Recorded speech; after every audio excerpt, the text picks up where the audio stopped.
Hey everybody, what's going on? And welcome to Guns N' Roses Central, and it's time for another episode of Guns N' Roses True Story.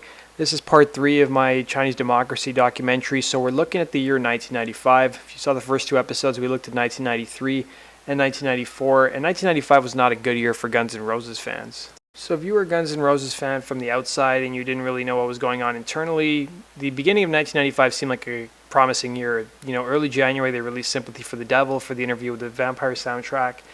But then we would see a really tough year for the members of Guns N' Roses. So the same month that Sympathy for the Devil is released, Guns N' Roses reconvene without Gilby Clarke, and they start jamming with Zakk Wylde. And here's what Slash and Axl had to say about that experience. He's just a good friend that we jammed with, because now that Gilby's not in the band, Axl was like, well, what about Zakk? You like Zakk, right? And I was like, well, yeah, but we don't sound right. It doesn't sound right with like 2 heavy lead guitar players.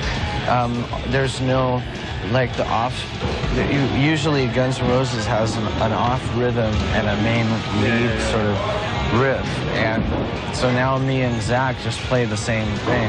Right. But that's just because we're both lead guitar players. So as much as I love Zakk, we haven't made any decision. I told Axl, I said, look, I'm going to be gone until August touring with Snake Pit. We'll talk about it when I get back. And then we jam with Zakk, but Zack's like he's a good friend, so we've just been jamming. We haven't made some sort of finalized decision as to who's going to be the new guitar player. So we're talking Zakk Wylde now. Yeah.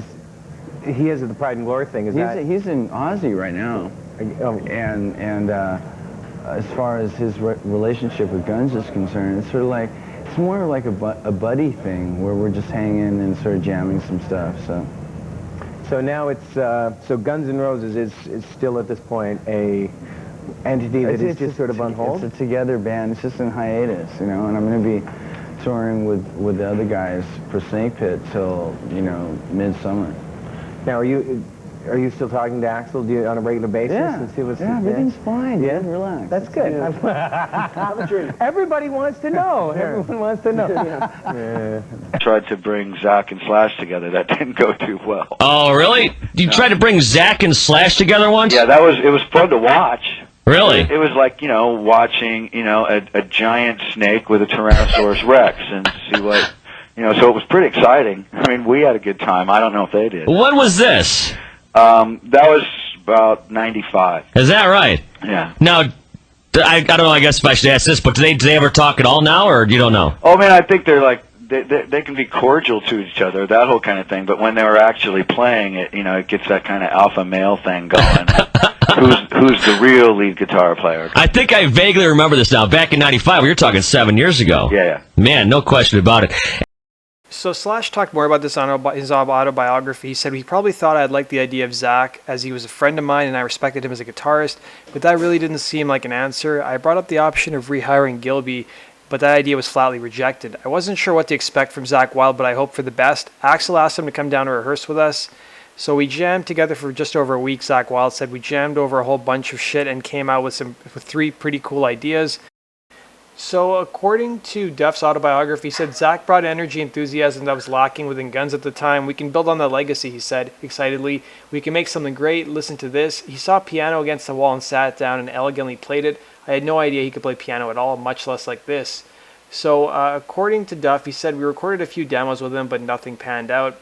But Zakk Wylde did reveal that one of the riffs ended up on the first Black Label Society record, Sonic Brew, on the track Rose Petaled Garden. The stuff that I wanted to do eventually would have been like GNR on steroids, man. So Zakk Wylde did talk more about his time with Guns N' Roses around 1999 and 2000. He said when Zakk Wylde arrived at the complex where Axl was rehearsing, he was slightly surprised. There were never any melodies, Wylde recalled. There were never any lyrics. I'd say, dude, did you come up with lyrics yet? And Axl would just say, dude, I got people suing me right now. So Zakk Wylde would say, the poor effing guy's got every effing C word trying to sue his ass. He's on the phone with his lawyers 24/7. Zakk went on to say that I'd be on the phone with him. He'd be telling me about all these strategic moves his lawyers were making. I was listening to him playing Axis and Allies on the effing phone. He was like, I can't come up with lyrics right now. They'd be about every lawsuit I got going on. So in February of 1995, Slash's album It's 5 O'Clock Summer would be released, and then he would be on tour until August of 1995. So while there wouldn't really be a bunch going on with Guns, supposedly Matt Sorum, Duff McKagan, and Axl at some point may have gotten together to write songs. But in April of 1995, Izzy Stradlin made before we talk about Izzy reappearance rejoining the band, here's some interviews that Slash did around the time his album came out, where he talked about how his Snakepit album could have been on the next Guns record, but how Axl wasn't interested in playing those kinds of songs, and how it created a bit of friction between him and Axl. Was any of the songs that you'd written and you went into the studio with Intended to be Guns N' Roses. It intended to be, yeah? Well, I mean, see, that was the problem that Axl and I had. Axl figured once I put this hand together with this hand, that anything I wrote was a designated Guns N' Roses material. He just was amazed that I could just take off like that, because I'm always there. I mean, for Guns, it's like I'm just always there, and this sort of shocked him. So was he kind of a bit pissed off, upset that you kind of started your own little thing up? Yeah. The rumor going around that Guns N' Roses split up, just for your fans out there. What is it? I just did this sort of like on a whim. You know, every time Guns N' Roses gets off the road, what happens is, like, I go into a state of, like, boredom. Like, what am I going to do? You know? And then what my old habits were just to go find some friends, and next thing you know, I'm strung out for a year or two. Guns N' Roses, but guitarist Slash has just released his first solo album. It's 5 O'Clock Somewhere is what it's called. He calls his band Slash's Snake Pit, but it has a few Gunners in it, keyboardist Dizzy Reed and drummer Matt Sorum, as well as ex-Gunner Gilby Clarke. And they're playing songs that could have turned up on a GNR album, and that led to some of the much-rumored recent friction between Slash and Axl Rose, as Slash told us recently. I played some of the stuff for Axl, and he didn't seem to take to it too well, so I kept it. And I mean, it could have been Guns N' Roses material at the time if he'd been really into it, but that wasn't the musical direction that he wanted to go in.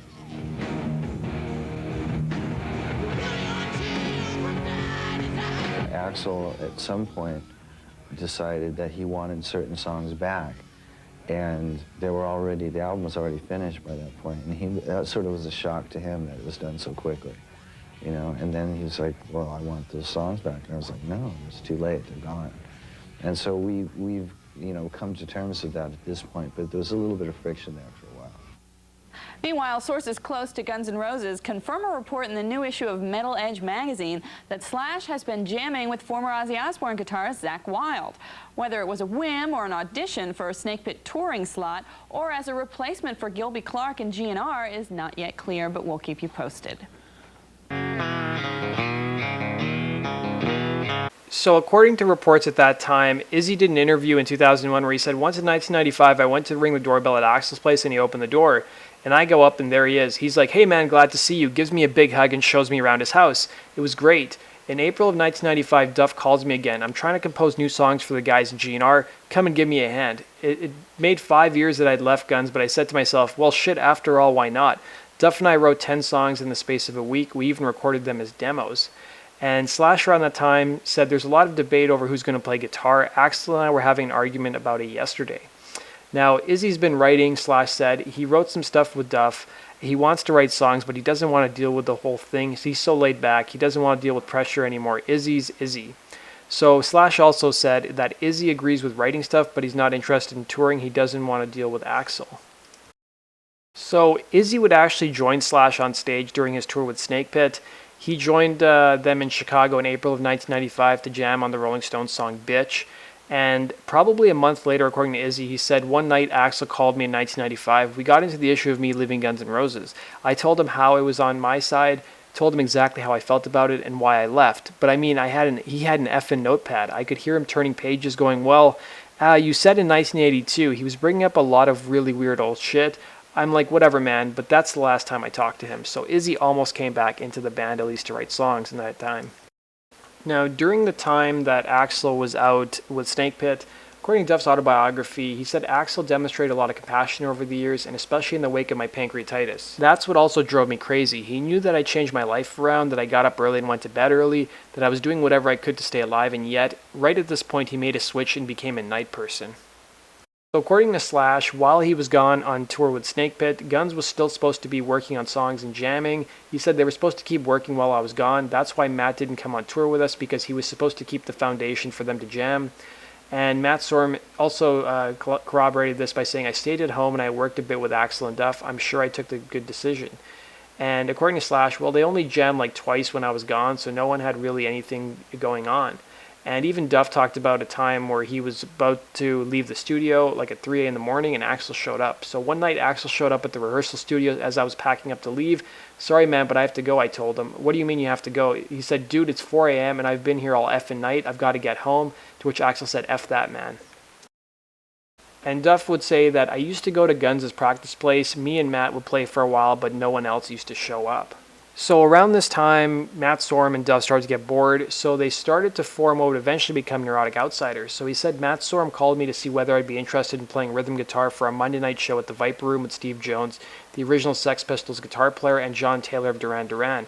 It was tempting. Slash was out touring with Snake Pit, so there wasn't anything happening with the Guns' front, and shit, Steve was a personal hero of mine. Still, it would be a big step for me because at this point I had not played a live show sober, and Steve Jones was sober now, Matt and John Taylor too, so I would be in good company. I decided to go to a few rehearsals. Now, according to Slash's book, while Snake Pit was done in August, he said, we were in the midst of booking another leg when I was informed by Geffen that they'd sold 1 million copies of It's 5 O'Clock Somewhere, and it turned a profit, so they saw no reason for me to continue the tour. I was to return to LA because Axel was ready to begin working on the next Guns record. In case I objected, Geffen made it clear that they were pulling all financial support for the Snake Pit tour. So it appears in late 1995, after Snake Pit was done their tour, that Guns N' Roses reconvened to start jamming again, but Axl wanted to bring in his friend Paul Tobias as the rhythm guitar for the band, at least for writing. And this created a lot of tension between Duff, Slash, and Axl. And here's what Slash had to say about Paul Tobias in interviews he gave in 1995. Axl took a few days. Wait.